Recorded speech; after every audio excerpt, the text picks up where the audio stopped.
உலக தமிழர்களை ஒரே இடத்தில் சந்திக்க வேண்டுமா? உங்களை அன்புடன் அழைக்கிறது தி ரைஸ் அமைப்பின் 13வது உலக தமிழர்கள் மற்றும் திறனாளர்கள் மாநாடு. நடைபெறும் நாள் ஜூன் 7 முதல் 9 வரை 2024 சுவிட்சர்லாந்து நாட்டில் உலக புகழ்பெற்ற டாவோஸ் காங்கிரஸ் சென்டரில். இன்றே பதிவு செய்வீர். www.tamilrise.org. தொடர்புக்கு 9150060032.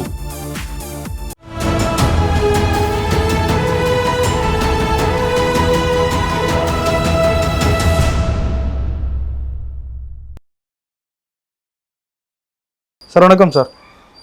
சார் சமீபத்தில் நடந்த மாவட்ட செயலாளர்கள் கூட்டத்தில் எடப்பாடி பழனிசாமி ரொம்ப ஆதங்கப்பட்டு பேசினாராம். யாருமே கட்சிக்கு விசுவாசமாக இல்லைன்னு. எப்படி பார்க்குறீங்க?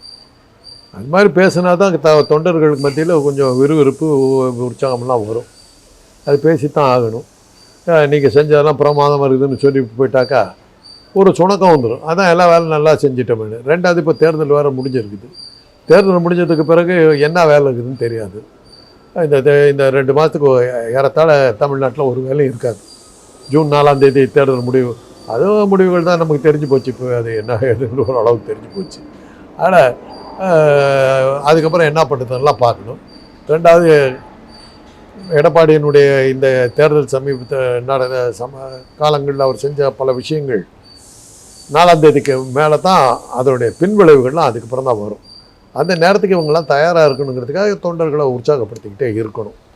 அப்போ நம்ம சொல்லணும், இன்னும் வேலை செய்யணும், பத்தாது, இது பண்ணணும்னு. அது மாதிரி அப்படி பண்ணால் தான் தொண்டர்கள் வேலை செய்வாங்க.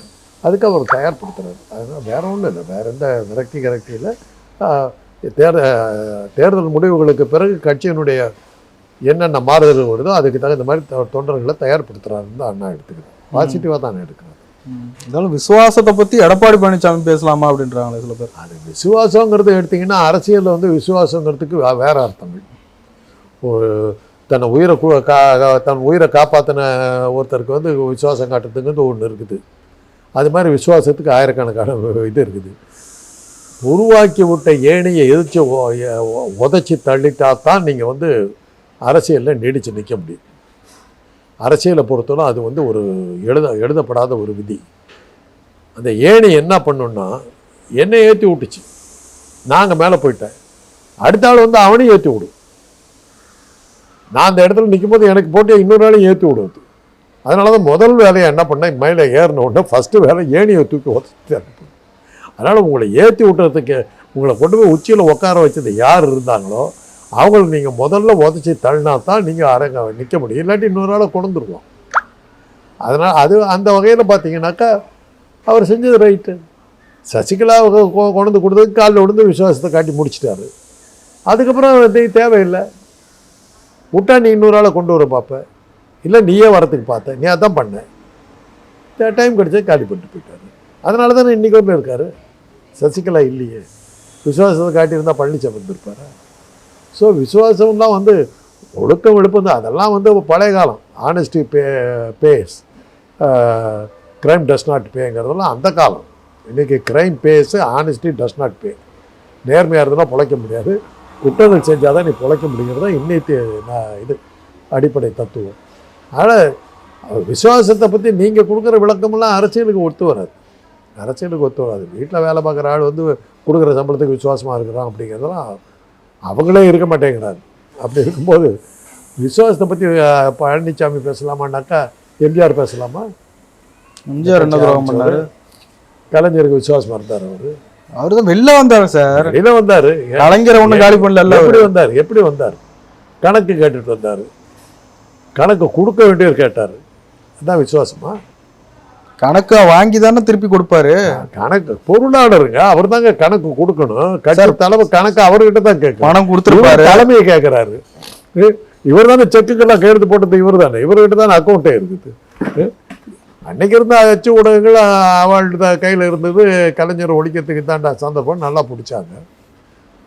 கணக்கு கொடுக்க வேண்டியவன் கணக்கு கேட்குறாங்கிற கேள்வி அன்னைக்கு இருந்த அச்சு ஊடகங்கள் கேட்கவே இல்லை. விசுவாசத்தை பற்றி அதிமுகவில் இருக்கும் யாருமே விசுவாசத்தை பற்றி பேசக்கூடாது.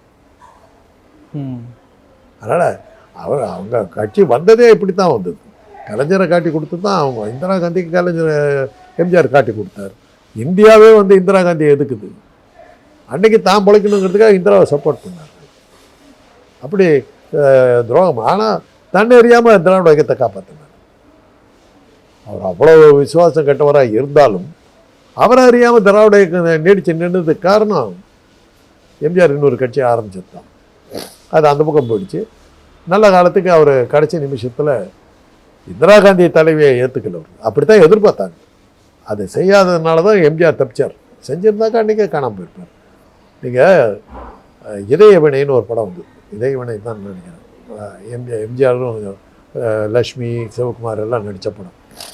அந்த படத்தில் அப்போ தான் அவர் எம்ஜிஆர் வந்து கலைஞரை காட்டி கொடுத்துட்டு இந்திரா காந்தி காட்டி கொடுத்துட்டாருங்கிற மாதிரி டாக் பெருசாக வருது. அந்த டைமில் ஒரு சீனில் இவர் உட்காந்துருப்பார், பின்னாடி இந்திரா காந்தியோட படம் பெருசாக இருக்கும். அது ஒன்றும் கை தட்டிட்டு இருந்த தொண்டை அப்படியே இடிஞ்சு போயிட்டான். காட்டி கொடுத்துட்டாருங்கிற இது அந்த படத்தில் வர்ற மாதிரி ஆகிப்போச்சு.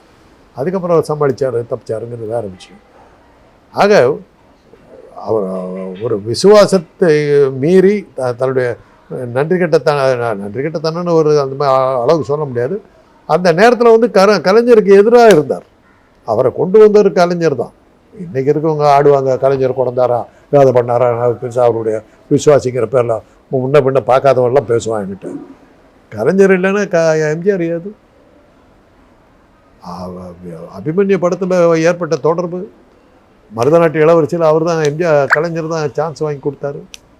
மந்திரிக்குமாரில் வசனம் எடுத்த டிஆர்எஸ் கூப்பிட்ட போது எம்ஜிஆர் போட்டு தான் எடுக்கணும்னு சொன்னார்.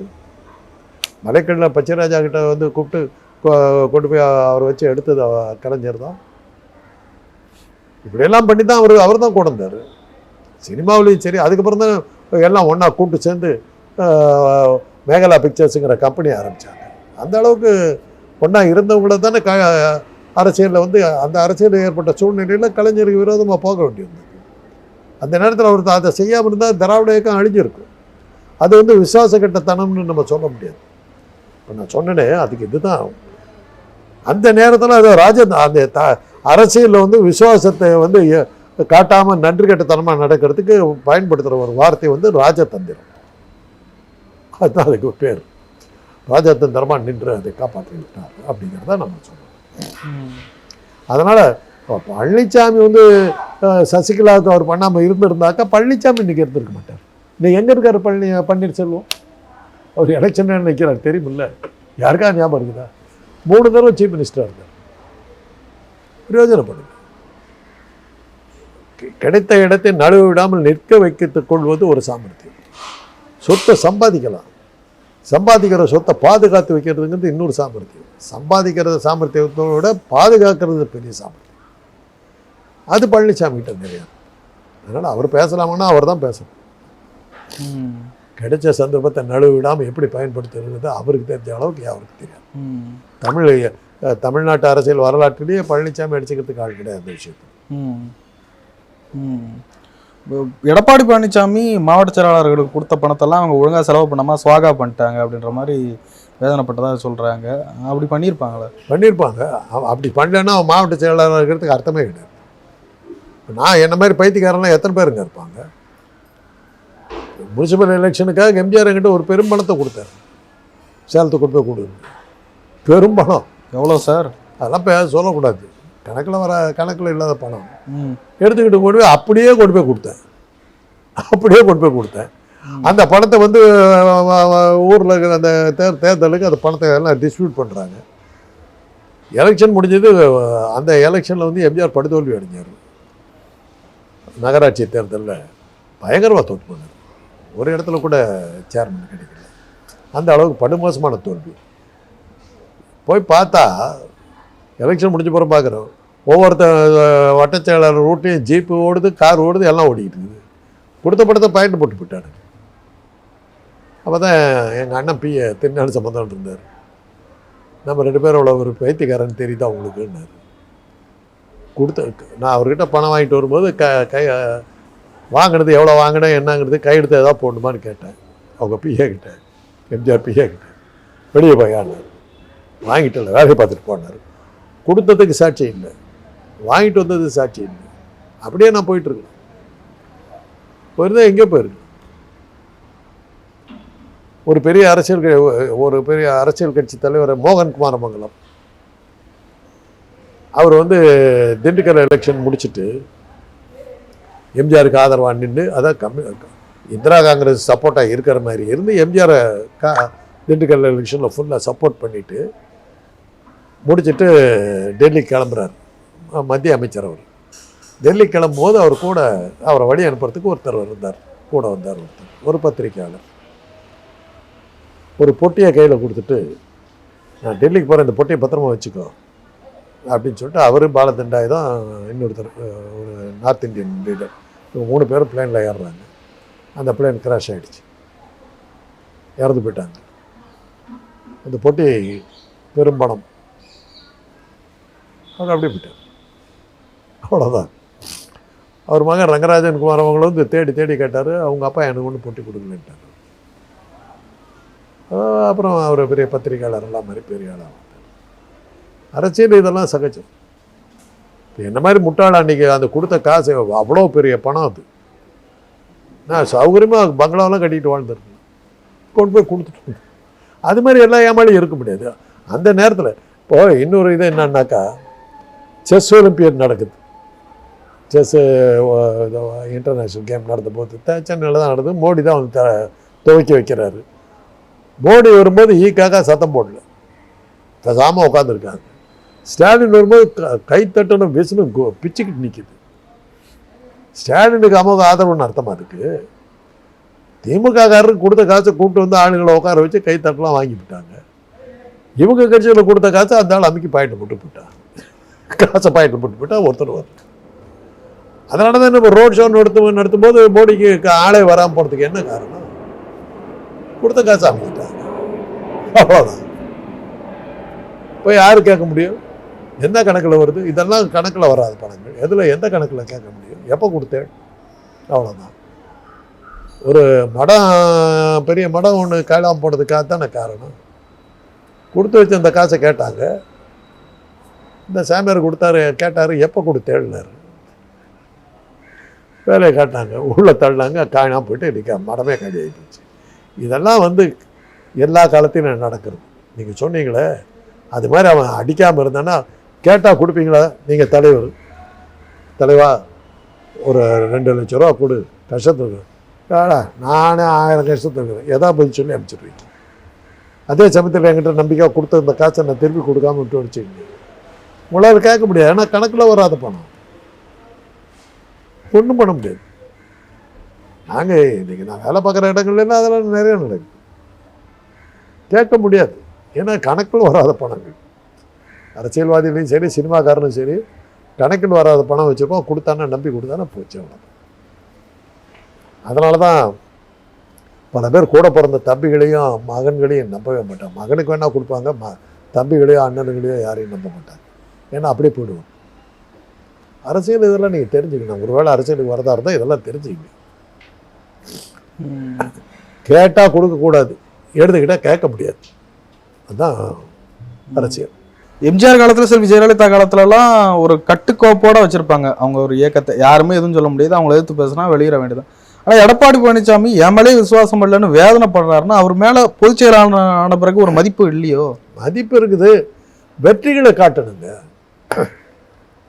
ஒரு தலைவனாக இருக்கிறதுக்கு நீங்கள் வந்து எல்லாம் நீங்கள் பணம் கொடுக்குறீங்க, ஹெல்ப் பண்ணுறீங்க, கூட வர்றீங்க போகிறீங்க, அது மாத்திரம் பத்தாது, வெற்றிகளை கொண்டு வரணும். இவன் கூட போனால் நம்ம ஜெயிப்போங்கிறதுக்கு கொண்டு வரணும். இல்லாட்டி போனால் கேம்ஸ் ஆகட்டும் எதுவாகட்டும், இப்போ பெரிய பிரமாதமான நடிகராக இருக்கலாம், படங்கள் வெற்றி அடையணும். எம்ஜிஆர் சிவாஜி நீங்கள் எடுத்திங்கன்னாங்க, சிவாஜி கணேசனுடைய நடிப்புக்கு ஈக்குவலாக எம்ஜிஆர் நீங்கள் சொல்லவே முடியாது, வேறு விஷயம். வசூல் எடுக்கும்போது எம்ஜிஆர் சிவாஜியை பல இடங்களில் தோக்கடிச்சிட்டாருங்க.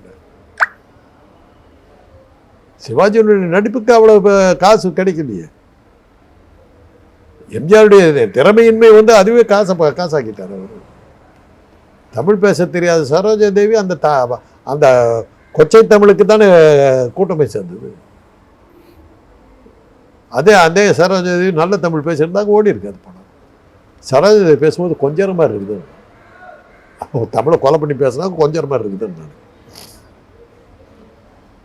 அப்படி தான் காசாக்கும். அதனால் நீங்கள் பழனிசாமி வந்து இந்த தேர்தல் முடிவுகள் வரும்போது அவர் வந்து கட்சியை வந்து தொடர்ந்து நடத்தணுன்னாக்கா அந்த தேர்தல் முடிவுகளுக்கு பிறகு ஒரு பெரிய மாற்றங்கள் அதில் கட்சியில் வரத்தான் செய்யும். இதை தவிர்க்கணும்னா அவர் இன்னைக்கு வந்து ஸ்திரப்படுத்திக்கிறது அவசியம். தேர்தலில் அவர் வெற்றி அடைஞ்சாலும் சரி தோல்வி அடைஞ்சாலும் சரி ஒரு பெரிய மாறுதல்கள் வரும்.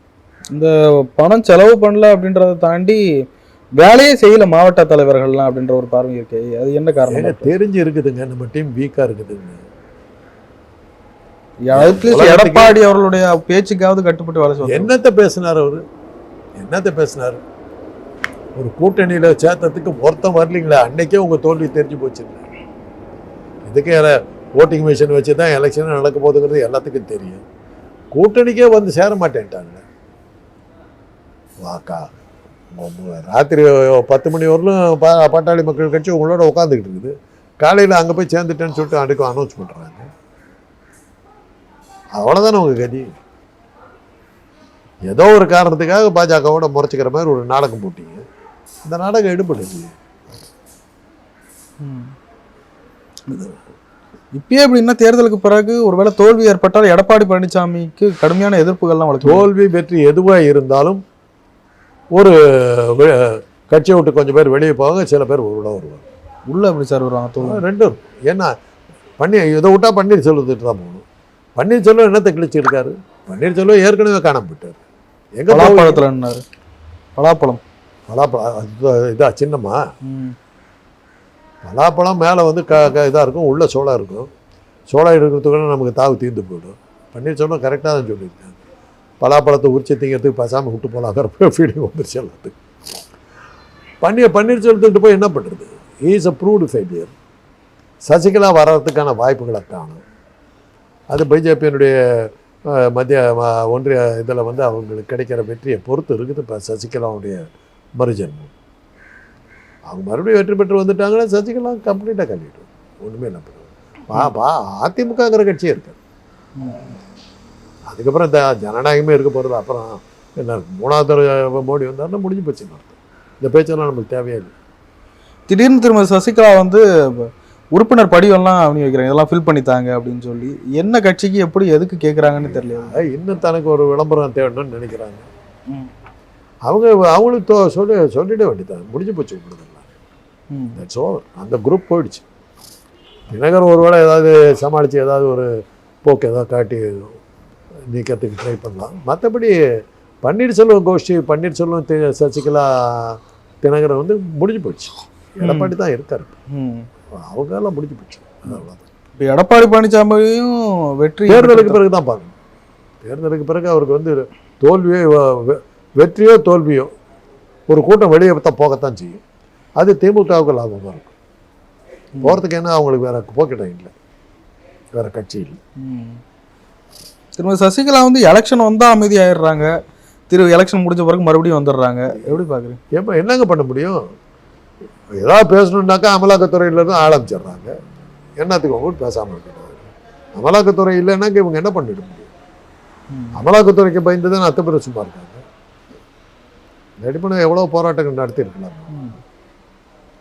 அரசியல் கட்சிகள்கிட்ட நீங்கள் பார்த்தீங்கன்னா மோடி வந்ததுக்கு பிறகு எந்த கட்சியுமே வந்து ஒரு மக்களுக்கான போராட்டங்கள் எதுவுமே நடந்த மாதிரி தெரியாது. திமுகவுடைய 2.5 வருஷம் ஆட்சியில் எத்தனை போராட்டத்தை அவங்க சந்திச்சாங்க சொல்லுங்க பார்க்கலாம். இந்த ஸ்டாலின் வந்து பார்த்து பயப்படுற மாதிரி ஏதாவது போராட்டம் நடந்தது? இப்போ சாம போயிட்டு இருக்காரு. அவர் பாட்டுக்கு போகிறாரு வர்றாரு, கேட்கறதுக்கு ஆளையா காணும். அன்றைக்கி தான் பார்த்தேன் 12 கார் போகுது ஸ்டாலின் போகும்போது. ரோடே கிடிதாங்கி போகுது. மக்கள் நம்மளை போன்ற சாமானியர்களாக அவர்கிட்ட நெருங்க முடியாது. 4 கருப்பு வண்டி போகுதுங்க, மேலே கேமராலாம் வச்சுக்கிட்டு. பார்த்தாவே பயமாக இருக்குது. யாரா வராங்க? முதலமைச்சருங்கிறாங்க, பயமாக இருக்குது. இது மாதிரி இதை எப்படி வந்து அவர் தனக்கு தானே இந்த மாதிரி ஆட்களால் தான் அவருக்கு நெகட்டிவ் ப்ரொபகண்டா வரப்போகுது. அதை அவர் எதிர்பார்த்துக்கணும். சொல்ல வேண்டியதுக்காக சொல்லணும்.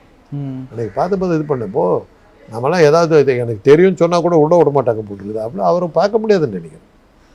பத்திரிகைகளே சினிமா டிவியில் பார்த்தா தான் உண்டு. நேரில் பார்க்கறதுக்கு அவ்வளோ சுலபமாக இருக்குன்னு எனக்கு தோணுது. அந்த அளவுக்கு அவரை சுற்றி ஒரு பெரிய கூட்டம். அவருடைய பாதுகாப்புக்கு தானே சார்? அவ்வளோ பெரிய மக்கள் விரோதியாவாக இருக்கார் அவர். பாதுகாப்பு எதுக்குங்க? ராகுல் காந்தி இறங்கி போயிடுறாருங்க, அவர் உயிருக்கு இல்லாத ஆபத்தை.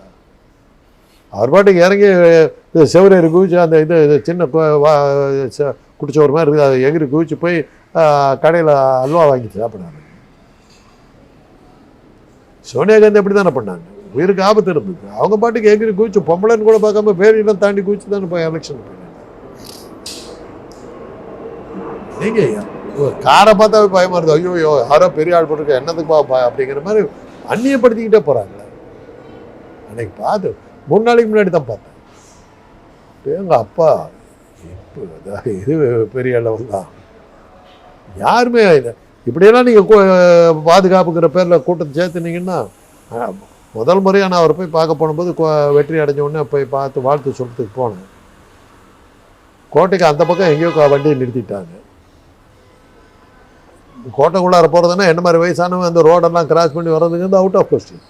கார் பார்க்கு ரோடுக்கு அந்த பக்கம் இருக்குது. ரோடை கிராஸ் பண்ணாக்கா வண்டிங்க போயிட்டே இருக்குது. என்ன மாதிரி வயதுகள்லாம் கிராஸ் பண்ணவே முடியாது. நல்ல காலம் என்னை கூட்டிகிட்டு போனவர் வந்து ஒரு நாடாளுமன்ற உறுப்பினர் தான். அவர் வந்து அவர் வண்டியில் கூட்டிகிட்டு போய் அங்கே இறக்கிட்டார். இறக்கிட்டதுக்கப்புறம் ஒரு மாடி ஏறி அவர் ரூம் போகிறதுக்குள்ளார 12 இடங்களில் நான் நிறுத்தப்பட்டு யார் உங்களை கூப்பிட்டது, உங்களை யார் அலோவ் பண்ணுது, யார் இது?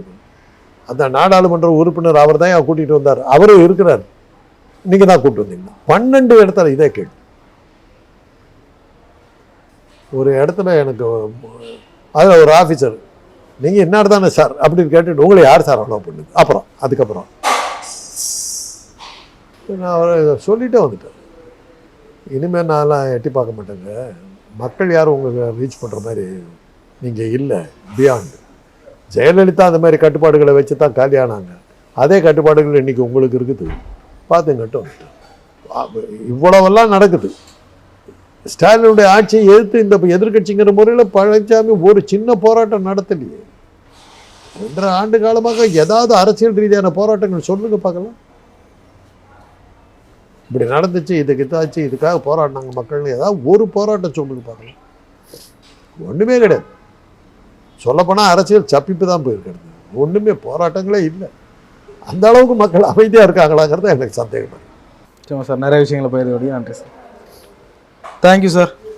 உலக தமிழர்களை அழகின் உச்சமான சுவிட்சர்லாந்தில் சந்திக்க ஓர் அரிய வாய்ப்பு. தி ரைஸ் அமைப்பின் 13வது உலக தமிழர்கள் மற்றும் திறனாளர்கள் மாநாடு நடைபெறும் நாள் ஜூன் 7ஆம் தேதி முதல் 9 வரை 2024 சுவிட்சர்லாந்து நாட்டில் உலக புகழ் பெற்ற டாவோஸ் காங்கிரஸ் சென்டரில். முன்பதிவிற்கு www.tamilrise.org. தொடர்புக்கு 9150060032.